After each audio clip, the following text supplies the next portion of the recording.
दोस्तों आज के इस वीडियो लेक्चर में हम स्टडी करेंगे वेक्टर एडिशन के बारे में। वेक्टर एडिशन जो कि एक बहुत ही इंपॉर्टेंट टॉपिक है और वेक्टर एडिशन में आई थिंक स्टूडेंट्स को प्रॉब्लम भी ज़्यादा ही रहती है। तो आज हम वेक्टर एडिशन को बिल्कुल बेसिक से समझेंगे, क्या होता है वेक्टर एडिशन, कैसे हम वेक्टर्स को ऐड करते हैं और कैसे फिजिक्स के न्यूमेरिकल वेक्टर एडिशन पे बेस्ड जो हैं वो कैसे सोल्व होते हैं। बिकॉज वेक्टर एडिशन एक ऐसा पार्ट है जो कि ये मान लीजिए 50% फिजिक्स का जो पार्ट है उसमें वेक्टर एडिशन यूज होता ही होता है, ठीक है। और वेक्टर एडिशन ऐसा कोई डिफिकल्ट पार्ट नहीं है, बट एक्चुअली क्या है कि हम इसको बेसिक से कंसेप्चुअल समझते ही नहीं है। इसके जो बेसिक कंसेप्ट हैं उनको हम समझते ही नहीं हैं। मतलब मेरा ये मानना है कि अगर वेक्टर एडिशन पे हम एटलीस्ट 50 न्यूमेरिकल हमें सोल्व कर लेने चाहिए वेक्टर एडिशन पे, तो उससे वेक्टर एडिशन का जो मसला है वो पूरा कंप्लीटली अच्छे से क्लियर हो जाएगा अपना, ठीक है। देखो वेक्टर एडिशन जो है, वेक्टर एडिशन में दो ही लॉ हैं अपने पास में। First one is triangle law and another one is parallelogram law. तो वेक्टर को ऐड करने के लिए या तो हम ट्रायंगल लॉ यूज करेंगे या हम पैरेललोग्राम लॉ यूज करेंगे। यही दो लॉ हैं जिनसे वेक्टर्स ऐड होते हैं, ठीक है। तो जितनी भी वेक्टर क्वांटिटीज हैं उनको ऐड करने के लिए अपने को ट्रायंगल लॉ या फिर पैरेललोग्राम लॉ को ही यूज करना है। जो स्केलर फिजिकल क्वांटिटीज होती हैं भाई, उनका एडिशन तो एल्जेब्रिक एडिशन होता है। तो एल्जेब्रिक एडिशन तो वही है 2 + 3 = 5, जो कि मोस्टली अपन अपनी फाउंडेशन में पढ़ते हैं 1 to 10th, up to 10th class हम एल्जेब्रिक एडिशन ही स्टडी करते हैं। बट वेक्टर एडिशन अपना 11th क्लास से स्टार्ट हो जाता है। और वेक्टर एडिशन जो है उसके जो रूल्स हैं वो कुछ डिफरेंट है। वेक्टर एडिशन में हमें डायरेक्शंस को ध्यान में रखना पड़ता है और डायरेक्शंस को ध्यान में रखते हुए अपने को ऐड करना होता है। तो ट्रायंगल लॉ का जो स्टेटमेंट है वो क्या कहता है, आई थिंक स्टेटमेंट आप सबको क्लियर होगा, बट एक्चुअली इसको अप्लाई कैसे करते हैं, ये एक्चुअल में है क्या, इसका फिजिकल सिग्निफिकेंस है वो समझना बहुत ज़रूरी है।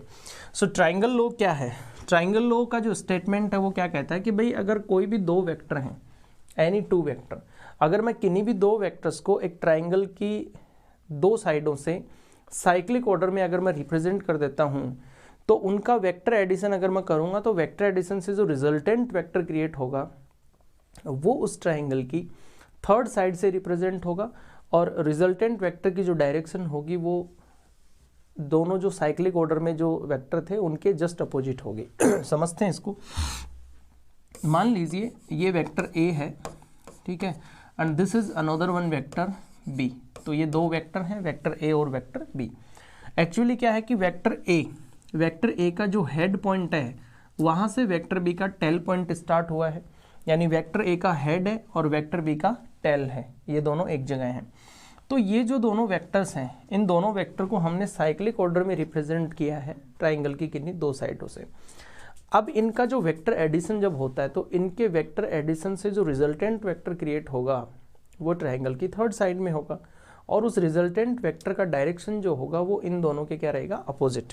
तो अपना जो रिजल्टेंट वेक्टर है वो कौन सा रहेगा, this is our resultant vector, ठीक है, जिसको मैं वेक्टर आर लिख देता हूँ, ठीक है। तो ये जो रिजल्टेंट वेक्टर है, ये रिजल्टेंट वेक्टर एक्चुअली इन दोनों के वेक्टर एडिशन से बना है। मीनिंग ये है that vector R is equals to vector A plus vector B, यानी जो वेक्टर आर है वो vector A plus vector B के इक्वल है। यानी कि वेक्टर ए और वेक्टर बी का जब वेक्टर एडिशन मैं करता हूँ तो वेक्टर आर मुझे मिल रहा है। देखिए अगर आप इसको इस तरह से लिख देते हो, अगर आपने लिख दिया r is equals to A plus B, तो ये रॉन्ग है। Because r equals to A plus B अगर आप लिखते हो तो ये तो भाई आपने एल्जेब्रिक एडिशन कर दिया सिंपली। एल्जेब्रिक एडिशन तो अलग चीज़ है और वेक्टर एडिशन अलग है। तो यहाँ पे वेक्टर r जो बना है वो vector a plus vector b से बना है। और ध्यान रखें वेक्टर r यानी कि जो रिजल्टेंट वेक्टर है, इस रिजल्टेंट वेक्टर का जो डायरेक्शन है ये इन दोनों वेक्टर्स की डायरेक्शन के क्या रहता है, अपोजिट। जैसे वेक्टर a और वेक्टर b ये दोनों तो साइक्लिक ऑर्डर में है और वेक्टर r है वो उनका रिजल्टेंट वेक्टर है, तो वो थर्ड साइड से रिप्रेजेंट हो रहा है। इसको एक एग्जाम्पल से समझते हैं कि ट्राइंगल लॉ जो बना हुआ है, एक्चुअली ये ट्राइंगल लॉ बना कैसे, इसका मीनिंग क्या है, प्रैक्टिकली क्या चीज़ है ये हम इसको समझते हैं थोड़ा सा। जैसे मान लीजिए मैं एक पाइप कंसिडर करता हूँ, मैंने एक सिलेंड्रिकल पाइप यहाँ पे कंसिडर किया है जो फिजिक्स की एच.सी. वर्मा बुक है, एच.सी. वर्मा, उस एच.सी. वर्मा बुक में ये एग्जाम्पल बड़ा प्यारा सा दिया हुआ है। तो ये एक सिलेंड्रिकल होलो पाइप यहाँ पे मैं कंसिडर करता हूँ और मान लीजिए कि ये जो सिलेंड्रिकल पाइप दोस्तों, ये सिलेंड्रिकल पाइप अर्थ पे रखा हुआ है, हॉरिजॉन्टल प्लेन में रखा हुआ है। अब मान लीजिए कि इसमें एक बॉल है, एक स्फेरिकल बॉल है, और ये जो स्फेरिकल बॉल है, ये स्फेरिकल बॉल जो है एक पर्टिकुलर कुछ वेलोसिटी से हॉरिजॉन्टल डायरेक्शन में इस बॉल का मूवमेंट है, ठीक है। तो हॉरिजॉन्टल डायरेक्शन में इसकी जो वेलोसिटी है उसको मैं लिखता हूँ वेक्टर Vx। ये हॉरिजॉन्टल डायरेक्शन में इसका वेलोसिटी है। जैसे कि मैंने आपसे कहा कि भाई ये जो बॉल है, ये बॉल इस पाइप में 5 मीटर पर सेकंड की वेलोसिटी से हॉरिजॉन्टल डायरेक्शन में ट्रेवल कर रही है। मीन्स जो वेक्टर Vx है, वेक्टर Vx का वैल्यू मैं लिखता हूँ यहाँ पे 5i कैप। क्लियर है? यानी ये जो बॉल है, अभी फिलहाल ये जो बॉल है इसका 1D मोशन है, 1 डायमेंशनल मोशन है इसका। अभी ये बॉल केवल एक ही डायरेक्शन में ट्रेवल कर रही है और वो है हॉरिजॉन्टल डायरेक्शन। तो इसका वेक्टर फॉर्म क्या होगा, 5i कैप, यानी कि वेलोसिटी का जो वैल्यू है वो 5 है, 5 मीटर पर सेकेंड, और i कैप यहाँ पे यूनिट वेक्टर है जो वेलोसिटी के डायरेक्शन को शो करता है, ठीक है। तो अभी तो इसका चलो 1D मोशन है, तो अभी तो कुछ प्रॉब्लम ऐसी है ही नहीं, अभी सब समझ में आ रहा है हमें। बट अब अगर आप ये मान लीजिए कि ये जो सिलेंड्रिकल पाइप है, ये सिलेंड्रिकल पाइप जो है, ये सिलेंड्रिकल पाइप वर्टिकल डायरेक्शन में एक पर्टिकुलर वेलोसिटी से लिफ्ट होना स्टार्ट हो जाता है। ये जो सिलेंड्रिकल पाइप है ये इस वर्टिकल डायरेक्शन में सिलेंड्रिकल पाइप लिफ्ट होना स्टार्ट हो गया। तो मैं कहता हूँ कि भाई ये जो सिलेंड्रिकल पाइप है, ये सिलेंड्रिकल पाइप वाई एक्सिस के डायरेक्शन में, वर्टिकल डायरेक्शन में कुछ पर्टिकुलर वेलोसिटी से लिफ्ट हो रहा है कंटिन्यूसली, कांस्टेंट वेलोसिटी से। और जो वेलोसिटी है वाई एक्सिस के अलोंग, मान लीजिए कि वो वेलोसिटी जो है वो है 5j कैप। यानी कि जो सिलेंड्रिकल पाइप है, ये सिलेंड्रिकल पाइप 5 मीटर पर सेकेंड की वर्टिकल वेलोसिटी से लिफ्ट हो रहा है, धीरे धीरे ऊपर जा रहा है। अब दोस्तों समझने की बात है, अब आपसे अगर ये पूछा जाए कि भाई अब बॉल का रिजल्टेंट वेलोसिटी क्या है, अब आपको बताना है कि बॉल की वेलोसिटी क्या है। अब देखो ध्यान दो, अब यहाँ पे जो बॉल है वो एक्चुअली 2 डायरेक्शंस में ट्रेवल कर रहा है। यानी बॉल पे क्या हो रहा है, बॉल इस सिलेंड्रिकल पाइप में 5 मीटर पर सेकेंड की वेलोसिटी से हॉरिजॉन्टल यानी कि एक्स एक्सिस की डायरेक्शन में ट्रेवल कर रही है। साथ ही साथ ये जो सिलेंड्रिकल पाइप है, ये पाइप वर्टिकल डायरेक्शन में 5 मीटर पर सेकेंड की वेलोसिटी से चल पड़ा। तो इसका मतलब जो बॉल है वो बॉल 5 मीटर पर सेकेंड की वेलोसिटी से वर्टिकल यानी कि वाई एक्सिस की डायरेक्शन में भी ट्रेवल कर रही है। तो अब इस बॉल की रिजल्टेंट वेलोसिटी क्या होगी और वो रिजल्टेंट वेलोसिटी किस डायरेक्शन में होगी। अब ये बात अगर आप समझोगे तो आप ये देखोगे कि ट्राइंगल लॉ यहाँ अप्लाई हो चुका है। कैसे? मैं अगर आपसे ये कहता हूँ कि भाई आफ्टर 1 सेकेंड क्या होगा, 1 सेकेंड के बाद ये बॉल कहाँ मिलेगी आपको, ये समझने की बात है। ये 1 सेकेंड बाद बॉल आपको कहाँ मिलने वाली है, क्योंकि 1 सेकेंड बाद मान लीजिए ये जो पाइप आपका सिलेंड्रिकल पाइप, ये सिलेंड्रिकल पाइप लिफ्ट हो गया और अपवर्ड मूवमेंट इसका चल रहा है। तो 1 सेकेंड बाद भाई पाइप तो यहाँ मिलेगा, यानी 1 सेकेंड बाद जो पाइप है वो तो 5 मीटर की हाइट पे मिलेगा आपको। लेकिन 1 सेकेंड के बाद ये जो बॉल है, ये बॉल 5 मीटर हॉरिजॉन्टल डायरेक्शन में भी तो डिस्प्लेस हो जाएगी। सो आफ्टर 1 सेकेंड जैसे मान लीजिए बॉल आपको मिल रही है यहाँ पे, आफ्टर 1 सेकेंड बॉल यहाँ पे है। तो समझने की बात क्या है कि 1 सेकेंड के अंदर अंदर ये बॉल हॉरिजॉन्टल डायरेक्शन में 5 मीटर चल चुकी है और वर्टिकल डायरेक्शन में भी ये 5 मीटर चल चुकी है। फिर अगले 1 सेकेंड बाद बॉल कहाँ होगी, नेक्स्ट 1 सेकेंड है ना, यानी कि जस्ट आफ्टर 2 सेकेंड। अगर मैं अगले 2 सेकेंड मतलब स्टार्टिंग से 2 सेकेंड के बाद की बात करें तो भाई 2 सेकेंड बाद आपको बॉल यहाँ मिलने वाली है। तो अब जरा इसको समझिए आप, ये बॉल एक्चुअली ट्रेवल किस डायरेक्शन में कर रही है, इसका एक्चुअल ट्रेवलिंग किधर है। एक्चुअल में ये बॉल आपकी ट्रेवल कर रही है इस पर्टिकुलर डायरेक्शन में। ये बॉल का रिजल्टेंट वेलोसिटी का डायरेक्शन आपको समझ में आ रहा होगा, ये बॉल की रिजल्टेंट वेलोसिटी का डायरेक्शन है। मतलब अब ये जो बॉल है ये ना तो हॉरिजॉन्टल डायरेक्शन में ट्रेवल कर रही है और ना ही वर्टिकल डायरेक्शन में अकेला ट्रेवल कर रही है। एक्चुअली अब इन दोनों वेलोसिटीज़ का वेक्टर एडिशन हो चुका है और वेक्टर एडिशन से इस बॉल की जो रिजल्टेंट वेलोसिटी क्रिएट हो रही है उसकी डायरेक्शन कुछ अलग ही है। और वो जो रिजल्टेंट वेलोसिटी क्रिएट हुई है वो एक्चुअली इन दोनों का क्या है, वेक्टर एडिशन। किस किस का, वेक्टर Vx और वेक्टर Vy। तो इसमें ट्राइंगल कहाँ बना भाई, देखिए ये आपका वेक्टर Vx था और ये क्या है, वेक्टर Vy, ये दोनों। तो इनसे ट्राइंगल फॉर्म हुआ कि नहीं हुआ। आप समझिए यहाँ पे देखिए ये ट्राइंगल फॉर्म हो गया ना भाई, ये आपका वेक्टर वी वाई है और ये क्या है वेक्टर वी एक्स है। तो ये दोनों साइक्लिक ऑर्डर में आ गए ना दोनों वेक्टर, ये वेक्टर वी एक्स है और ये क्या है वेक्टर वी वाई। और ये देखिए आप रिजल्टेंट वेलोसिटी वेक्टर बन चुका है वेक्टर वी। तो ये ट्राइंगल फॉर्म हुआ ना यहाँ पे, मतलब जो रिजल्टेंट वेलोसिटी है वो रिजल्टेंट वेलोसिटी एक्चुअली इन दोनों के वेक्टर एडिशन से। तो आप इसको क्या लिखेंगे, resultant velocity of ball is equals to vector V X plus vector V Y. यानी बॉल का जो रिजल्टेंट वेलोसिटी है वो इन दोनों के वेक्टर एडिशन से क्रिएट हो रहा है। नेक्स्ट फर्दर आप इसको ऐसे लिख सकते हो, vector v is equals to 5 i cap 5 i cap plus 5 j cap. तो ये बॉल का जो रिजल्टेंट वेलोसिटी है उसका फॉर्मेट है, ठीक है। ये रिजल्टेंट वेलोसिटी क्रिएट हो चुकी है, ठीक है। तो ये यहाँ पे वेक्टर एडिशन हमने समझा प्रैक्टिकली कि किस तरह से वेक्टर ऐड हो रहे हैं।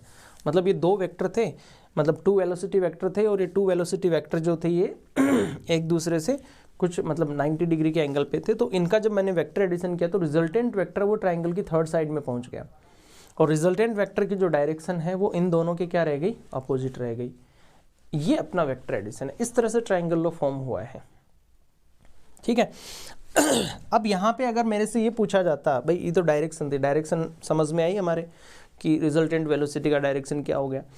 अब अगर मेरे से पूछता है कि भाई बॉल जो है बॉल की रिजल्टेंट वेलोसिटी क्या है, रिजल्टेंट वेलोसिटी ऑफ बॉल, तो यहाँ बॉल का वेलोसिटी रिजल्टेंट कितना बताओगे। यहाँ पे ऐसा थोड़ी कि 5 + 5 यानी कि आप 10 बता दोगे। अरे 5 + 5 तो आपने फिर अलजेब्रिक एडिशन कर दिया। बॉल का रिजल्टेंट वेलोसिटी क्या है, तो रिजल्टेंट वेलोसिटी का मीनिंग क्या है भाई, रिजल्टेंट वेलोसिटी तो ये है ना बॉल की ये वाली, तो ये आपका रिजल्टेंट वेलोसिटी मतलब एक्चुअली बॉल 1 सेकेंड में विद इन 1 सेकेंड यानी 1 सेकेंड के अंदर अंदर बॉल इस डायरेक्शन में कितनी डिस्टेंस ट्रेवल कर चुकी है, वो बॉल का क्या है रिजल्टेंट वेलोसिटी है। तो ये जो साइड है ये आप कैलकुलेट करोगे तो वैसे यहाँ पे आप देख रहे हैं राइट एंगल ट्राइंगल बना है, तो एक्चुअली ये हाइपोटेनियस है, मतलब जो रिजल्टेंट वेलोसिटी है वो हाइपोटेनियस है। तो वैसे पाइथागोरस थ्योरम यहाँ पे अप्लाई कर सकते हैं अपन राइट एंगल ट्राइंगल के हिसाब से। तो ये जो रिजल्टेंट वेलोसिटी यहाँ क्रिएट हो रही है, तो resultant velocity of ball v is equals to √vx² plus vy², यानी कि आपका ये आपका रहेगा 5² प्लस 5² 25 प्लस 25, सो √50 मीटर पर सेकेंड। यानी यहाँ पे बॉल की जो रिजल्टेंट वेलोसिटी है वो है √50 मीटर पर सेकेंड, ठीक है। इस तरह से वेक्टर एडिशन हुआ है। भाई ये क्या था, ये बॉल का रिजल्टेंट वेलोसिटी था ना, तो ये एक वेक्टर है और किसी भी वेक्टर का मैग्नीट्यूड हम कैसे फाइंड आउट करते हैं, आपको वेक्टर पता चल चुका है ना, रिजल्टेंट वेक्टर ये है, तो अब आप इस वेक्टर का मैग्नीट्यूड तो फाइंड आउट कर ही सकते हो। भाई किसी भी वेक्टर का अगर मैग्नीट्यूड फाइंड आउट करते हैं तो फॉर्मूला अपना वही है √x² plus y² plus z², ठीक है। वो एक अदर पार्ट है, वो हमने अलग वीडियो में डिस्कशन किया है। जैसे अगर मान लीजिए vector a is equals to है xi cap plus y j cap plus z k cap. अब मैं आपसे कहता हूँ कि ये जो वेक्टर a है इसका मैग्नीट्यूड क्या है, मैग्नीट्यूड का मीन्स है कि इसका न्यूमेरिकल वैल्यू क्या है। तो किसी भी वेक्टर का जब हम मोड यानी कि मैग्नीट्यूड कैलकुलेट करते हैं, मान लेते हैं कि ये जो वेक्टर है इसका मैग्नीट्यूड a है, ठीक है। तो मैग्नीट्यूड कैलकुलेट करने का जो फॉर्मूला है वो क्या है, √x² plus y² plus z²। इस तरह से मैग्नीट्यूड कैलकुलेट करते हैं। अब ये जो अपना एग्जाम्पल था, यहाँ पे हमारे पास में वेक्टर vx और वेक्टर vy दोनों के वेक्टर फॉर्म है, दोनों वेक्टर फॉर्म में हमारे पास में, तो इनका रिजल्टेंट वेलोसिटी वेक्टर जो बन रहा है दोनों का वेक्टर एडिशन हमने शो किया, ठीक है। अब ये रिजल्टेंट वेलोसिटी है बॉल की, तो इस रिजल्टेंट वेलोसिटी का मैग्नीट्यूड मैं कैसे कैलकुलेट करूंगा, तो सिंपल मैग्नीट्यूड का जो फॉर्मूला है उसी से इसका मैग्नीट्यूड कैलकुलेट हो जाएगा। और वैसे मैंने आपको यहाँ बता ही दिया कि राइट एंगल ट्राइंगल बन रहा, पाइथागोरस थ्योरम के बेसिस पे भी इस बात को समझ सकते हैं। तो ये जस्ट एक एग्जाम्पल था। चलो एक नेक्स्ट एग्जाम्पल और लेते हैं वेक्टर एडिशन को थोड़ा समझने के लिए और उस एग्जाम्पल के बेसिस पे भी हम क्लियर करते हैं कि एक्चुअली वेक्टर एडिशन क्या है। चलो एक क्वेश्चन एक एग्जाम्पल लेते हैं, अपने डेली लाइफ से रिलेटेड वो एग्जाम्पल है, ठीक है। हम एग्जाम्पल लेते हैं यहाँ पे रिवर का। जैसे मान लीजिए ये रिवर का जो वाटर है, ये रिवर का जो वाटर है ये वाटर फ्लो है, ठीक है। रिवर का जो वाटर है वो फ्लो हो रहा है, ठीक है। अब जो रिवर है, रिवर में वाटर का फ्लो है, यानी कुछ पर्टिकुलर स्पीड है वाटर फ्लो की, ठीक है। मान लीजिए जो वाटर फ्लो है, वाटर फ्लो की जो स्पीड है, this is the speed of water flow VW, ठीक है, स्पीड और the velocity of water, so VW, ये वेक्टर VW है। जैसे मान लीजिए ये है आपका 3i कैप, यानी वाटर फ्लो की जो स्पीड है वो 3 मीटर पर सेकेंड है। इजी। अब क्या है, मान लीजिए कि एक पर्सन यहाँ पे है, यहाँ एक पर्सन है ना, एक पर्सन है यहाँ पे, और इस पर्सन के सामने यहाँ टारगेट है। ये टारगेट यहाँ मान लीजिए एक पेड़ है।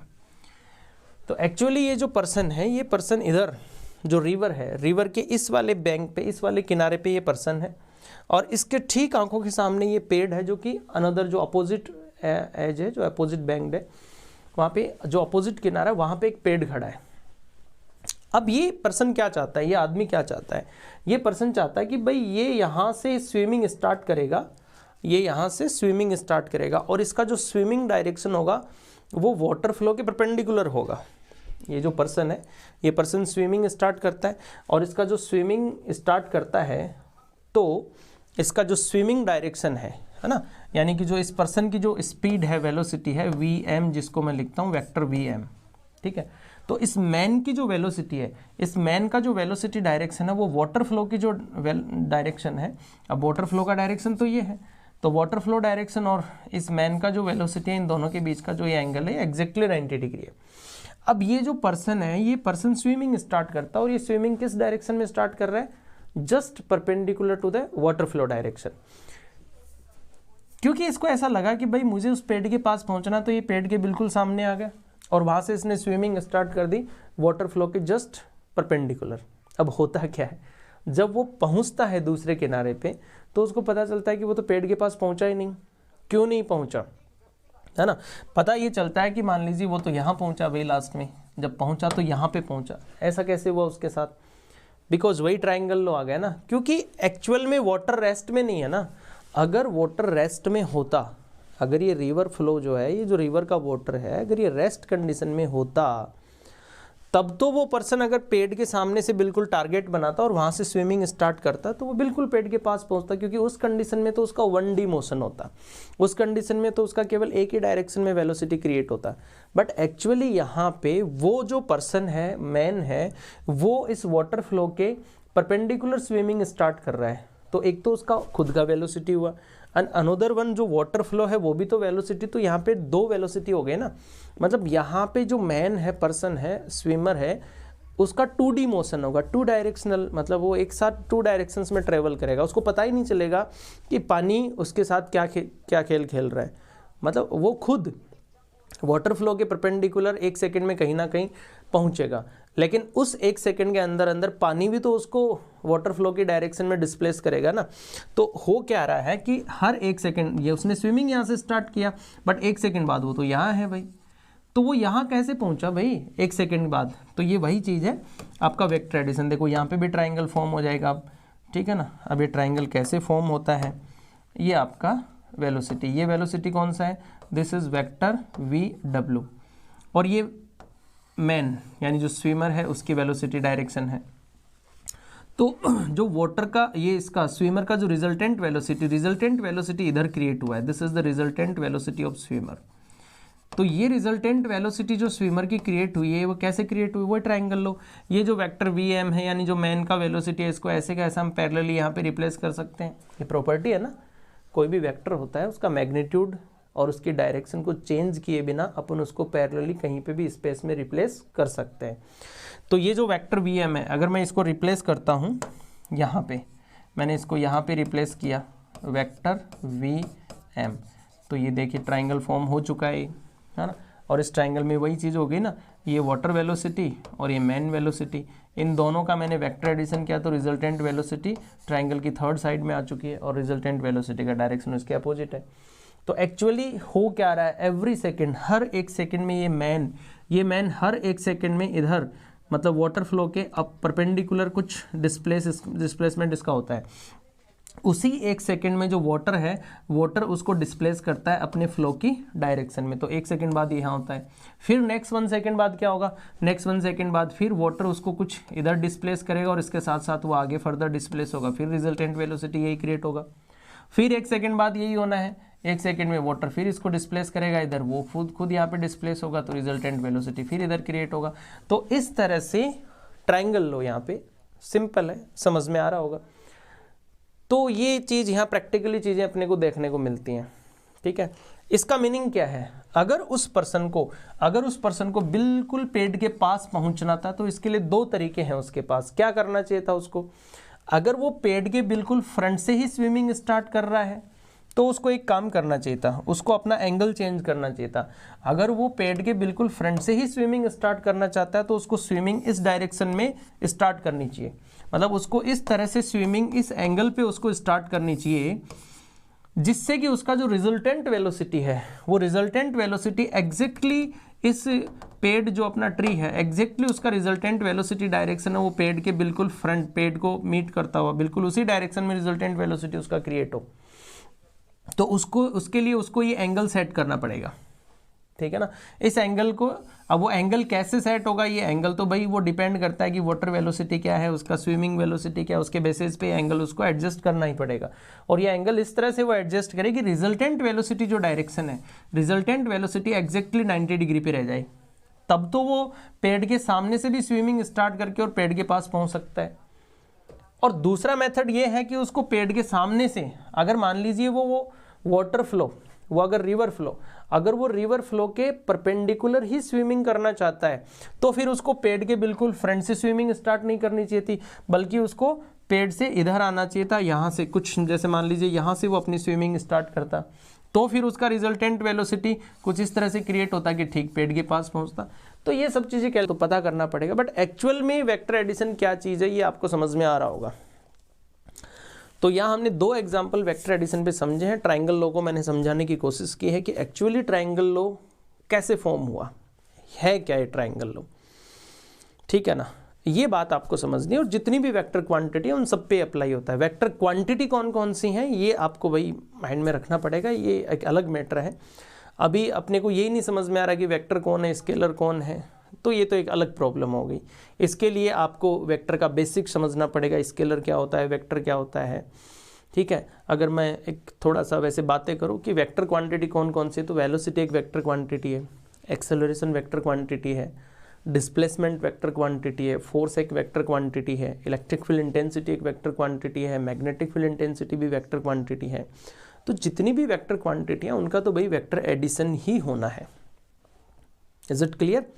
तो ये अपना ट्राइंगल लो था, और ट्राइंगल लो के बेसिस पे हमने इसको समझा, ठीक है।